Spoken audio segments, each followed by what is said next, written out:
प्रथम स्वतंत्रता आंदोलन सन 1857 से 1947 के बीच बहुत सारे आंदोलन हुए, जिसमें चंपारण आंदोलन अपने आप में एक बहुत बड़ा आंदोलन था।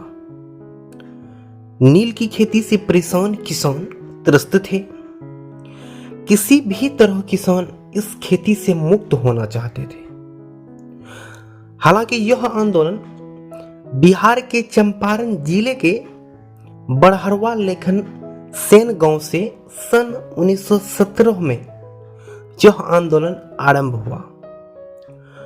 वहां के किसान नील की खेती करने से साफ इनकार कर दिया, लेकिन अंग्रेज उनसे जबरदस्ती नील की खेती करवाते थे, क्योंकि यूरोपीय बाजारों में भारतीय नील की काफी मांग थी।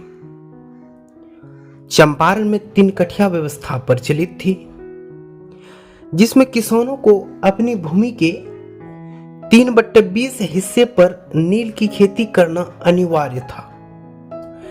यानी कि किसानों को हर 20 कट्ठे जमीन में 3 कट्ठे पर नील की खेती करना, बाकी 17 कट्ठा जो हो गया उसमें वो अपना मनचाहा जो भी फसल उपजा सकता है वो कर सकता था, लेकिन हर एक 20 कट्ठे जमीन में 3 कट्ठे पर जो है नील की खेती करना अनिवार्य कर दिया था। 1916 ईस्वी में कांग्रेस के लखनऊ अधिवेशन में चंपारण के ही एक किसान राजकुमार शुक्ल ने सबका ध्यान इस समस्या की ओर आकृष्ट किया और महात्मा गांधी से चंपारण आने का अनुरोध किया। गांधी जी चंपारण पहुंचे। 10 अप्रैल 1917 को गांधी जी चंपारण पहुंचकर गांव का दौरा किया, जिसमें गांधी जी की टीम ने चंपारण और आसपास के गांव की विस्तार से सर्वे करना शुरू कर दिया। इस सर्वे में गांव वाले के ऊपर क्या क्या अत्याचार हो रहे हैं, गांव वाले की दशा और उसकी पीड़ा को इस सर्वे में रिकॉर्ड किया। किसानों के पास कितनी जमीन है और इसकी आय क्या क्या है, सब कुछ विस्तार से रिकॉर्ड किया गया और उस पर किसानों का सिग्नेचर और अंगूठे का निशान लिए गए। जब इसकी जानकारी ब्रिटिश के पास पहुंची तो पुलिस कमिश्नर ने गांधी जी को चंपारण में गिरफ्तार कर लिया। अप्रैल 18, 1917 थे वो दिन था जिस दिन गांधी जी को मोतिहारी कोर्ट के मजिस्ट्रेट के सामने पेश किया गया। लगभग 2000 स्थानीय गांव वाले उनके साथ थे। पूरा कोर्ट रूम खचाखच भरा हुआ था। कोर्ट रूम के बाहर भी लोगों का भीड़ खड़ा था और मजिस्ट्रेट ने जब गांधी जी से पूछा, आप अपने बचाव में कुछ कहना चाहते हैं, तो गांधी जी का जवाब सुनकर तो मजिस्ट्रेट तो हिल ही गया। गांधी जी ने बहुत ही विनम्रता पूर्वक खुद को दोषी माना। यह बात जब ऊपर तक पहुंची तो बिहार सरकार ने कमिश्नर और जिला न्यायालय को यह आदेश दिया कि गांधी जी को छोड़ दिया जाए और कलेक्टर ने गांधी जी को सर्वे करने की पूर्ण स्वतंत्रता दे दी। इसके बाद गांधी जी और इसकी टीम गांव वाले की सर्वे करने में वापस से जुट गए और लगभग 4000 फाइलें लेकर ब्रिटिश सरकार के सामने रख दी।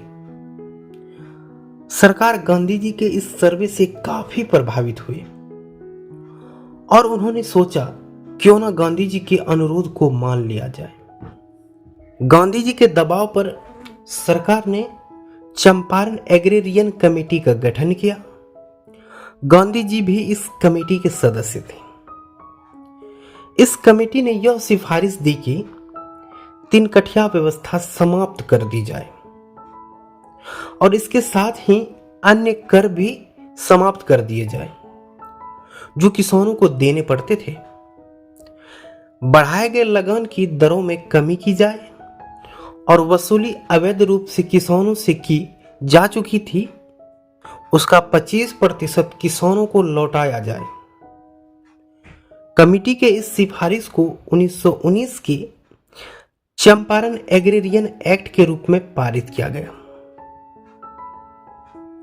यद्यपि यह आंदोलन किसानों की समस्याओं से संबंधित था, परंतु गांधी जी के अधिकांश सहयोगी जो शिक्षित मध्यम वर्ग से थे, जैसे राजेंद्र प्रसाद, आचार्य कृपलानी, गौरख प्रसाद, वर्ज किशोर, धरणीधर प्रसाद आदि ने चंपारण सत्याग्रह में महत्वपूर्ण भूमिका निभाई थी।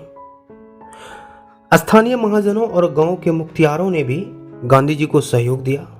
चूंकि गांधी जी ने इस आंदोलन में अपने सिद्धांतों, सत्य और अहिंसा को आधार बनाया था, इसलिए इसे चंपारण सत्याग्रह भी कहा जाता है। और यहां से गांधी युग की शुरुआत होती है और ये गांधी जी का सबसे प्रथम जीत था इस आंदोलन का, क्योंकि सबसे पहली बार जो है उन्होंने चंपारण में ही आंदोलन को छेड़ा था और ये पूरी तरह से सफल भी हो गया। तो दोस्तों, कैसे लगा आपको ये चंपारण सत्याग्रह की एक छोटी सी कहानी? अगर वीडियो अच्छा लगा है तो एक लाइक जरूर करें और अपने दोस्तों में भी शेयर करें। चलिए मिलते हैं नेक्स्ट वीडियो में, तब तक के लिए हमें इजाजत दें। जय हिंद।